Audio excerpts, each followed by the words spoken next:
Ever feel like you're just a passenger in your own life, constantly tossed around by things you can't control?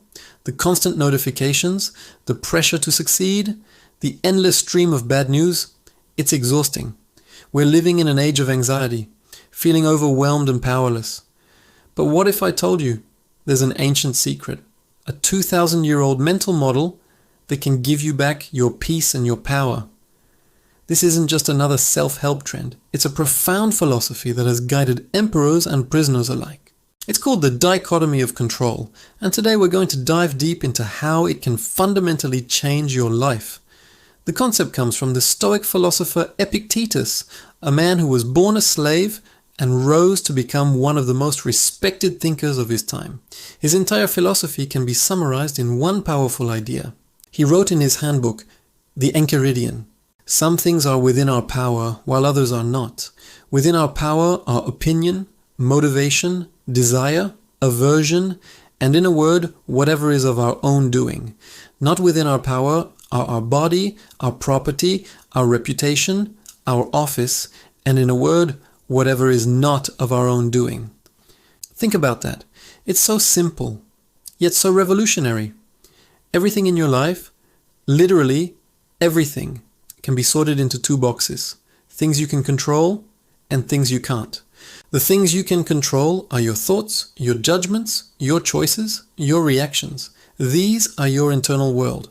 The things you can't control, pretty much everything else: the weather, the economy, what other people think of you, whether you get that promotion, whether you hit traffic. This is the external world. The Stoics argue that all human suffering comes from a simple mistake: trying to control what we can't and neglecting what we can. We pour all our energy into worrying about external events, getting angry when things don't go our way, and feeling anxious about what might happen. Meanwhile, we neglect the one thing that is truly ours: our own mind.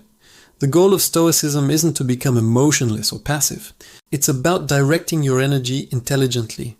It's about finding tranquility, not by changing the world, but by changing your response to it. Let's make this practical with some real-life scenarios. Scenario 1. Workplace criticism. Imagine you've just finished a big project. You poured your heart and soul into it. During a team meeting, your boss publicly criticizes a key part of your work. What's the typical non-stoic reaction? You might feel a rush of anger and defensiveness. You think, they don't appreciate me. This criticism is unfair. My boss has it out for me. You spend the rest of the day replaying the scene in your head, fuming. Your productivity plummets. You're short with your colleagues, and you take that bad mood home with you. You've allowed an external event, someone else's opinion, to completely hijack your inner peace. Now let's look at the Stoic response. When the criticism comes, you pause. You apply the dichotomy of control. Can you control your boss's opinion or the words they just said? No, that's external. Can you control your immediate reaction, your interpretation of the criticism, and how you choose to move forward? Yes, absolutely. So instead of reacting with anger, you react with curiosity. You listen calmly. You ask yourself, is there any truth to this criticism? Is there a lesson I can learn here to improve my work in the future? Maybe the feedback is valuable. Maybe it's not. But your focus isn't on proving your boss wrong. Your focus is on your own actions. You can choose to reflect on the feedback, to ask for clarification, or to simply let go of any unfair judgment. Your peace of mind remains intact because it was never dependent on your boss's approval in the first place. You controlled your response, the only thing you truly could. Scenario 2. Social media envy. We've all been there. You're scrolling through Instagram and you see a friend on a lavish vacation, another announcing a promotion, and someone else showing off a perfect-looking family. The non-stoic reaction is a sinking feeling in your stomach. Comparison kicks in. Why isn't my life like that? I'm falling behind. I'm not successful enough, not attractive enough, not happy enough. You start to feel dissatisfied with your own life, which just moments before was perfectly fine.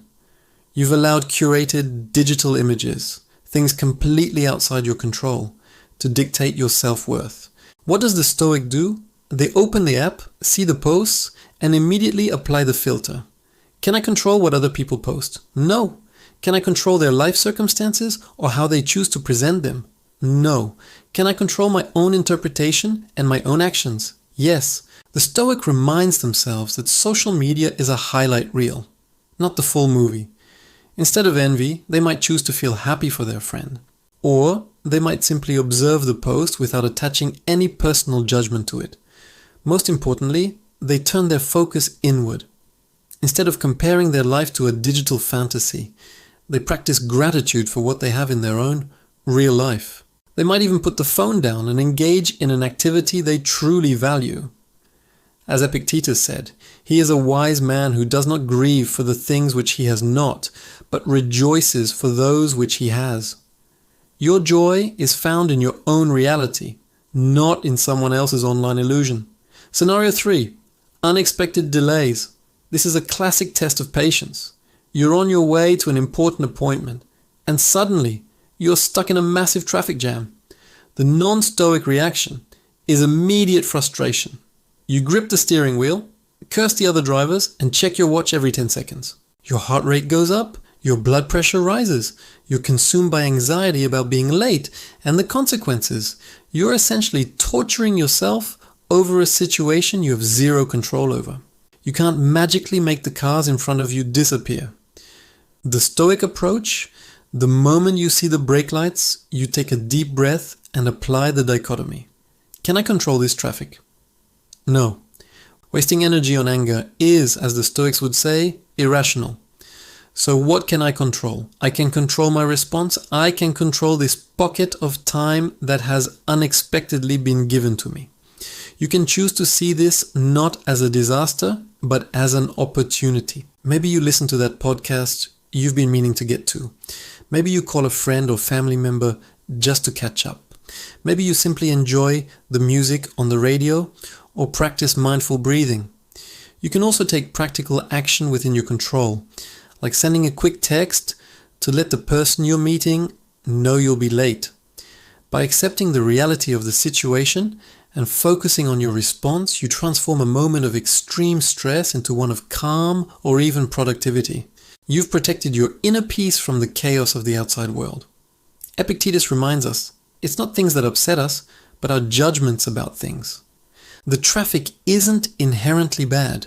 The criticism isn't inherently bad. The Instagram post isn't inherently bad. It's our interpretation, our judgment that it shouldn't be happening that causes our suffering. So how do you start building this mental muscle? Like any skill, it takes practice. So I want to leave you with a 7-day Dichotomy of Control challenge. This is a simple, practical way to start integrating this philosophy into your daily life. Day 1. The observer. Your only job today is to notice. Throughout the day, mentally label things as in my control or not in my control. The long line at the coffee shop, not in my control. My choice to be patient or impatient, in my control. A rainy day, not in my control. My decision to grab an umbrella and enjoy it, in my control. Just observe without judgment. Day 2. Focus on one thing. Pick one recurring frustration in your life. Maybe it's how a family member acts, or how slow your computer is. For today, every time this thing happens, consciously practice accepting it as outside your control, and focus only on your response. Day 3, the morning intention. When you wake up, think about your day ahead. Acknowledge that you will encounter things you cannot control. Set an intention to focus your energy only on your own actions, thoughts, and choices. Remind yourself what is truly yours. Day 4, the evening review. Before you go to sleep, take 5 minutes to reflect on the day. When did you get upset or anxious? Was it about something you couldn't control? How did you handle it? When did you successfully apply the dichotomy? What did that feel like? Don't judge yourself, just learn. Day 5, practice with people. Interactions are a huge source of stress. Today, when you're talking to people, remind yourself that you can't control what they say, think, or do. You can only control how you listen, what you say, and how you interpret their actions. Day 6, the amor fati day.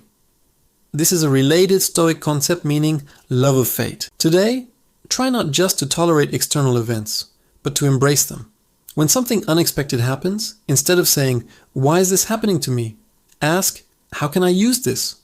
What opportunity is here? That traffic jam is now quiet time. That cancelled plan is now free time. Day 7. Teach it. The best way to learn something is to explain it to someone else.